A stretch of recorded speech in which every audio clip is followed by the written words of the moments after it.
Greetings. I'm looking forward to being with you in this upcoming 10X program.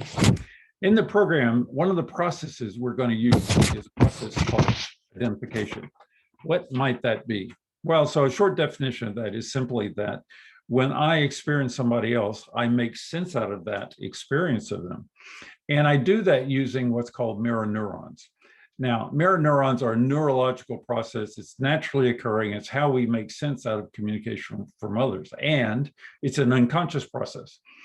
What we've done is we translated that into a conscious mind process whereby I can choose to actually look at you, experience you, observe what's going on with you. And what sticks out to me, I could then identify, say, characteristics of that and go, how is that true of me? That's the identification question. So by asking that question and then finding a memory or multiple memories where it in fact is true that I have demonstrated those characteristics, I have then identified with you. Okay, so why is that important? Well, as humans, we're more similar than different. And unfortunately, we often discount those similarities and focus on the differences. You know, that brings all kinds of problems like judgment and conflict and loss of trust. Well, identification represents a personal choice to build a bridge to the other across multiple divides. So economic status, political affiliation, gender, race, age, ethnic origin, physical ability, and so on. An important outcome for you in this program is the option of discovering and owning your identity as a system leader, not just a leader, which you already are, but it's that level shift up. System leaders, by definition, rise above these divides to unite people with diverse identities, to release their untapped potential, and to achieve exponential outcomes. That's really what 10X symbolizes, is being able to achieve personal and collective exponential outcomes. Therefore, that identification process is a tool that empowers us as system leaders to co-create these exponential outcomes with those that we are in relationship with. As I've shared in a previous video, we're using 3 approaches that give a framework for the use of identification as a process. The first is the 10X principle. The basic idea here is to generate exponential growth through asking questions that challenge the existing status quo and require out-of-the-box creativity to address important issues personally and also in the community. A second approach is the level-up leading. And this is an approach to leadership development that begins from the inside out, starts with the transformation of personal identity. So for example, moving from a leader to a system leader identity, which then manifests in the transformation of external reality, because behavior is generated by our identity. When we see ourselves, know ourselves as a leader, we behave as a leader. When we see ourselves and know ourselves as a system leader, we behave as a system leader. And it's particularly important in relation to the next tiers of leaders being influenced when we look at it from the collective standpoint. The third aspect is systemic thinking, and that really recognizes the interconnectivity of community ecosystems and the way in which the parts of the whole relate to one another as well as to the whole itself.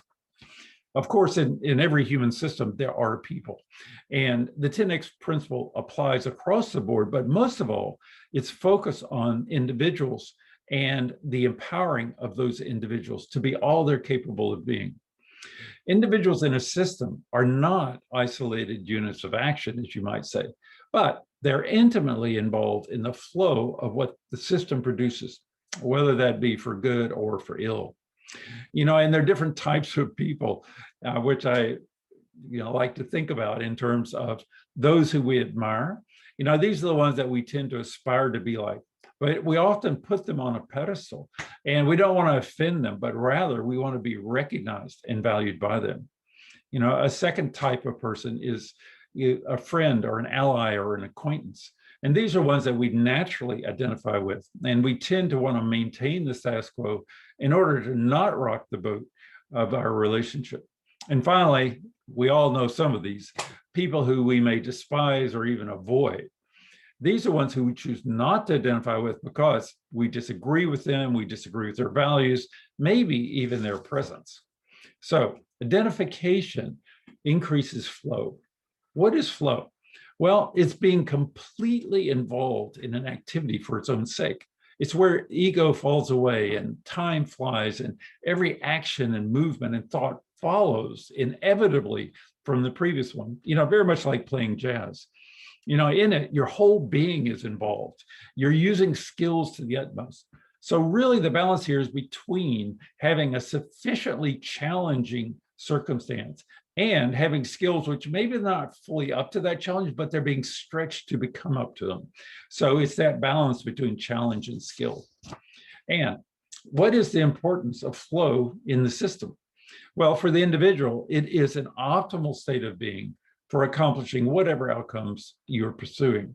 And for the system, in a similar kind of way, it's a state of the system where the challenges being faced are exquisitely balanced with the resources required to accomplish whatever you're pursuing. And of course, there are always barriers to flow. So for the individual, what might they be?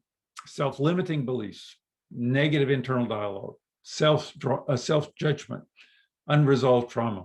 These are powerful impacts that obstruct flow.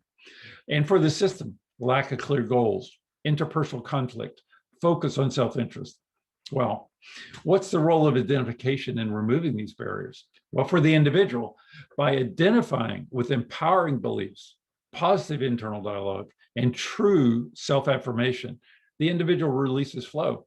And for the system, through identification, the system enters into flow by establishing clear goals, resolving interpersonal conflict, and surrendering self-interest in favor of the good of the whole.